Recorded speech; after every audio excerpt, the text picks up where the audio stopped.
Elhamdülillahi Rabbil alemin. Vessalatu vesselamu ala seyyidina Muhammedin ve ala alihi ve sahbihi ecma'in. Baş alemlerden terbiye kılıp, bizlerini var ki bizlerini rızıklandırıp duruşu Allah subhanahu wa ta'ala başka maktul senelerimiz olsun. Başka alemlerine rahmet olarak verilgen Süyükli Peygamberimiz Muhammed Mustafa sallallahu aleyhi ve sellem'e, onun ailesine, onun sahabelerine, komutlarımızdan etken selamlarımız, salavatları tutarıp verirsin.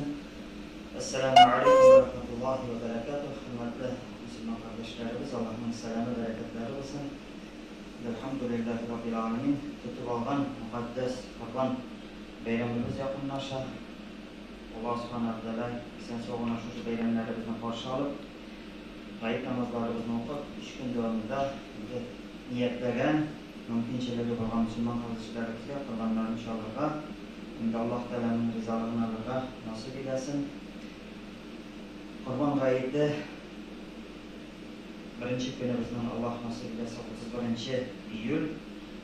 İrte bilen 5. haftada biz şimdi rayın üzerinde Güzel Stadyumunda yıllarımız iktiramız Allah nasip eylesin. Çünkü Dünya Nezareti tarafından kayıt namazların açık havada o'tkaziladigan taqdim bo'ldi. Şuna göre stadyumda yığılıp 5. haftada kayıt namazlarımızın indi vaazını dinlep, namazını okup, anasını qaytib, kurbanlarımızına şalırga mümkün bulabız. Buna oğullarda da şulay meşriklerde bugün de açık havada ayrım ondan hazırlangan orunlarda gayet namazlarına jiru olsa, anda bir göz hakkına oturmayışa, qaytib şulay yok. Kurban şalırga niyetlenen kişiler özlerinin kurbanlarını inşallah ala. Endi gayet namaz okunmayışa, bizim kurban şalı dürüst olmuş. Şuna göre endi kim gayet namazına bara almayken, gayet namazı okılganı turunda haberi olsa, anar endi kurban şalı mümkün bular. Endi yaşı tolarga tiyiş. Sarıqның endi 1 yaşı tolarga tiyiş, 1 yaşı tolmasa, 6 aylık olsa da 1 yaşı gövdesi var iken, endi sarıqlarga mümkün kurban şalırga. Ama endi şariatı bizga göre ulu malga bari 2 yaş bolu kerek.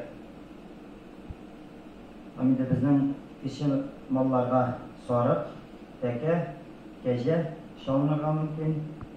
Endi buna bizning rayın üzerinde Allah nasip eylesə ulu mal şalınıp, endi itin muhtajlarga, miskinlerge taratırga degan niyetimiz var. Allah nasip eylesə, endi bizning Üzek rayın üzerindeki mal suyu ornunda bizning uyuşturulan hamda şoyuq Sugaz uyuşmasının ihatasında şoyuq sarıqlar şalu uyuşturulacak. Allah nasip eylesə.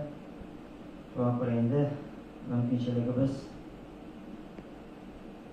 Allah Teala mümkünçilikni nasip eylesin. Hali kimning mümkünçiligi yo'q ekan, bugungi kunda 16 000 ko'lamda bo'sh aqsha bor ekan oilada, borchlardan oilada kiminde bir qurban, bir sariq shalmirlar deyish. Ani endi butun yuzida qoldirg'ada bular.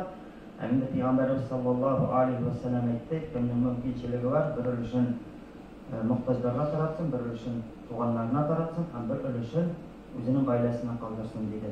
Endi aytganda so'nggi aqshasi ekan, endi shu mümkünçiligi az ekan, bütün keyitni oilasida da qo'llanirga mümkünçiligi bor ekan, endi taratib tag'ida endi inshaalloh Alloh taolaning rizoligini olirga, savobini olirga endi mümkünçilik var.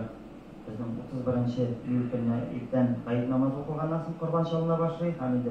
gün, 2. gün, 3. gün, bu bizning 2. avgust quyosh bayıgan shahatli kurban shalırga mümkün bular. Oqshomdan so'ng endi quyosh bayıgandan so'ng kurban shalu, aytganda 1. gün 31 quyosh bayıgandan so'ng 1. avgust quyosh bayıgandan so'ng kurban shalu makruh sanala. Men uchun qorong'i bo'lgach endi malni ishlatganda kishi yaralanmasin uchun endi shunday qiyinliklar malga da ham o'zine de endi shunday qiyinliklar bo'lmasin uchun endi makruh sanaladi. Ama endi maxsus shunday yoqtirtilgan o'rinlar bor ekan, uyushtirilgan ekan, endi quyosh baygandan so'ng endi shallarga bugungi kunda ruxsat bor. Şuna göre endi mümkinçilik var, vakit var Allah'a şükür. Bütün endi mümkinçilikler uyuşturulan Allah'a şükür. Şimdi tilege bulgan kişi endi şulay uq qurbanlarning aldan bilishib, endi bizning gazetaga da chiqashaq, kunlar sarıqlar kitire. Belki kişi o'zining ihatasında shalırga tilagi bardir, niyati bardir. Endi aldan bildiruvlarda chiqqan nomerlarga shaltiratib, qurbanning endi o'zining ihatasına da getirib beruvlar uyushtirila. Bizning fermerlar uyushtiradi. Shuna ko'ra endi aldan bilishib, kimning niyati bor, söylashib qo'yilsa bek yaxshi bo'lar edi. Chunki endi birinchi kuni tegrakda taqos kun bo'ladi. Shuna ko'ra endi kim birinchi kunga niyatli ekan, aldan söylashib, endi bütün narsasini joylab, qo'ysa bek yaxshi bo'lar inshaalloh.